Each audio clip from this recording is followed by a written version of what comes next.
بسم اللہ الرحمن الرحیم۔ جماعت نہم کلاس 9 بیٹا ہم پڑھ رہے تھے، غزل پڑھ رہے تھے میر تقی میر کی، تو وہ ہم نے کتاب سے اشعار کی جو تفہیم ہے وہ بڑے اچھے طریقے سے کر لی تھی۔ آج انشاءاللہ جو ہم نے کرنا تھا کلاس میں تو وہ شومی قسمت سے آن لائن چلا گیا، تو آج ہم دیکھیں گے۔ بیٹا میں نے سب سے پہلے فرسٹ ڈے آپ کو بتایا تھا کہ نظم اور غزل میں فرق کیا ہوتا ہے، کن بنیادی اسپیکٹس پہ جو ہے غزل نظم سے جدا ہوتی ہے، تو اس چیز کو مد نظر رکھتے ہوئے اس چیز کی آپ نے تشریح کرنی ہے۔ سب سے پہلے ہم دیکھ لیتے ہیں اس کے الفاظ معانی۔ تو ابھی غزل کا جو لیکچر ہے اپلوڈ ہونے کے ساتھ ہی آپ کو آ جائے گی ایک ورک شیٹ، تو اس ورک شیٹ کو آپ نے حل کرنا ہے اس لیکچر کے سننے کے بعد، کیونکہ وہ جو ورک شیٹ ہوگی وہ بیس کرے گی اس لیکچر پہ، ٹھیک ہے جی۔ سب سے پہلے ہم دیکھیں گے الفاظ معانی۔ دیکھیے پہلا لفظ ہے سراب، نظر کا دھوکہ، آتش غم، غم کی آگ، اضطراب، بے چینی، بے قراری، اوقات، حیثیت، بساط، خانہ خراب، برباد، اجڑا ہوا جس کا گھر برباد ہو جائے، شراب، میں مطلب شراب، بے خود کر دینے والا نشہ آور، محلول، چشم دل، دل کی آنکھ، بصیرت، لب، ہونٹ، در، دروازہ، حباب، پانی کا بلبلا، ہستی، زندگی، نیم باز، آدھی کھلی ہوئی۔ شعر نمبر 1 دیکھیے، ہستی اپنی حباب کسی ہے، یہ نمائش سراب کسی ہے۔ تشریح۔ شہنشاہ غزل میر تقی میر اردو کے شہرائے آفاق شاعر تھے۔ شہرائے آفاق یعنی کہ جن کی شہرت دور دور تک پھیلی ہوئی تھی۔ ان کی غزلیہ شاعری اردو ادب کا سرمایہ ہے۔ غم عشق اور غم زمانہ پر مبنی میر کے اشعار زندگی کی تلخیوں کے عکاس بھی ہیں اور الجھنوں کے ترجمان بھی ہیں۔ یعنی بنیادی طور پہ اردو ادب میں جو سب سے بڑے غزل کے 2 شاعر ہیں وہ ہیں میر اور غالب۔ ایک دنیا کہتی ہے کہ غالب بہت بڑا شاعر ہے، لیکن غالب خود کہتا ہے کہ میر بہت بڑا شاعر ہے۔ میر تقی میر جدا کیسے ہے غالب سے؟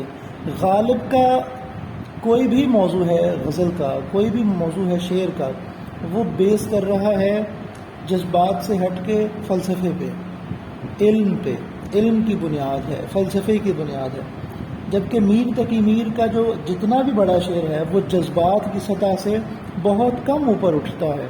یعنی میر جو ہے وہ جذبات کا شاعر ہے جو اسے زمانہ ملا تھا، جبکہ غالب اپنے علم، اپنے فلسفے اور اپنے موضوعات کی جو ہے ورسٹیلیٹی، ان کی بنیاد پہ بہت بڑا شاعر ہے۔ تو اس پہلی 2 لائنوں میں جسے کہتے ہیں تمہید میں، شاعر کے تعارف میں انہوں نے بات جو ہے وہ مختصر سر واضح کی ہے۔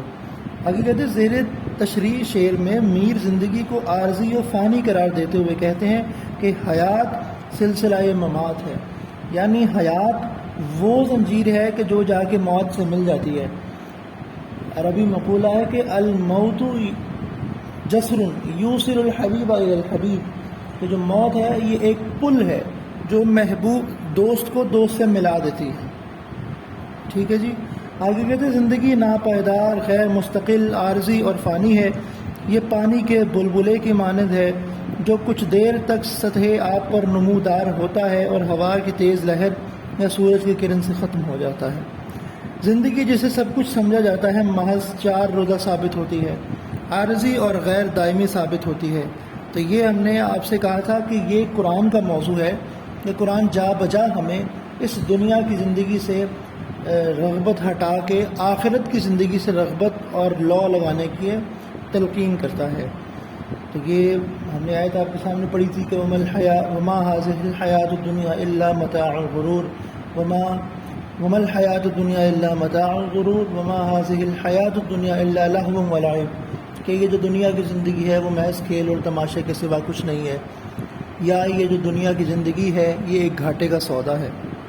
شعر لکھا ہے حوالے کا، آتے ہوئے اذاں ہوئی، جاتے ہوئے نماز، اتنا قلیل وقت کہ آئے چلے گئے، کہ جس طرح اذان اور جماعت کے درمیان وقفہ ہوتا ہے اتنا ہی زندگی کا وقفہ ہے، انسان آتا ہے چلا جاتا ہے۔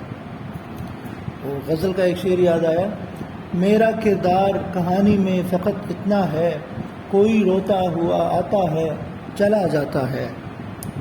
آگے کہتے ہیں دنیا میں رونق اور چہل پہل ہے، آسائش و آرام کی کشش ہے، نام و مقام کے لیے دل مچلتا ہے، صحت و لباس کی نمائش ہے، دولت و اقبال کی نمائش ہے۔ اقبال مطلب مستقبل، اچھا مستقبل۔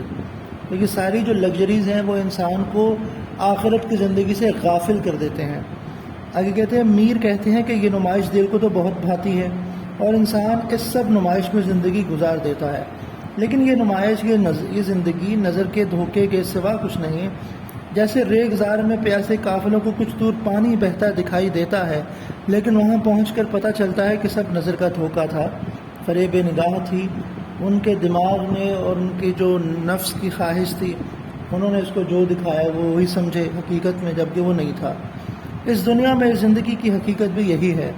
اس دنیا اور اس زندگی کی چمک دمک نظر کو خیرہ کرتی ہے، خیرہ مطلب ٹھنڈا کرتی ہے، لیکن حقیقت میں جھوٹ ہے، نظر کا دھوکا ہے۔ انسان چند روزہ حیات گزار کر دنیا سے چلا جاتا ہے اور نمائش یہیں دھری کی دھری رہ جاتی ہے۔ آگے دوسرا حوالے کا شعر لکھا ہوا ہے، موت سے کس کو رستگاری ہے، آج وہ کل ہماری باری ہے۔ رستگاری مطلب کس کو چھوٹ ہے، یہ تو سب کو آنی ہے، کل نفس ذائقۃ الموت۔ آگے دیکھیے کہتے ہیں کہ زمین پر ابتدائے حیات سے عصر حاضر تک سینکڑوں بادشاہ اور کروڑوں انسان دنیا میں آئے، لیکن سب اگلے جہان کو سدھار چکے، اگلے جہان کو جا چکے۔ دنیا بنانے کی اکثر نے کوشش کی اور اسے اپنانے اور اسے اپنا سب کچھ سمجھا۔ نمرود خدا بنا، شداد نے جنت و دوزخ بنائی، فرعون یزداں بنا، دارا کی شان و شوکت عروج پر گئی، سکندر فاتح عالم بنا، ذیشان ترک عظیم مغل سب کہاں ہیں، سب موت کی وادی میں جا چکے، اور تو اور پیغمبر بھی جا چکے۔ خاور سے باختر تک جن کے نشان تھے برپا، کچھ مقبروں میں باقی ان کی نشانیاں ہیں۔ مشرق سے مغرب تک جن کے نشانات تھے، جن کے نقوش تھے، وہ سب اس دنیا سے مٹ چکے ہیں، اور اب اگر ان کے کوئی نشانات ہیں تو وہ ان کی قبروں میں باقی ہیں۔ تو یہ حقیقت بیان کی ہے شعر میں مولانا الطاف حسین حالی نے۔ آگے کہتے ہیں شاعر کا مطمع نظر یہ ہے کہ زندگی کی حقیقت کو سمجھا جائے، اس کے فانی ہونے کا ادراک کیا جائے، اس سے لو نہ لگائی جائے، اور زندگی کی تیاری کی جائے جو ہمیشہ کی زندگی ہے۔ آگے کہتے ہیں جگہ دل لگانے کی دنیا نہیں ہے، یہ عبرت کی جا ہے، تماشا نہیں ہے۔ کہ اس زندگی میں کامیاب شخص وہی ہے کہ جو دوسروں سے عبرت حاصل کر کے اپنے صحیح مقام کو پہچانتا ہے، اور قرآن کا موضوع بھی یہی ہے کہ جو ہم نے اس سارے شعر میں پڑھا ہے۔ ٹھیک ہے بیٹا، ابھی آپ کو کچھ دیر میں اس کی ورک شیٹ بھی آئے گی، تو یہ لیکچر دیکھنے کے بعد آپ نے اس ورک شیٹ کو حل کرنا ہے۔ ٹھیک ہے جی، تب تک کے لیے اللہ حافظ۔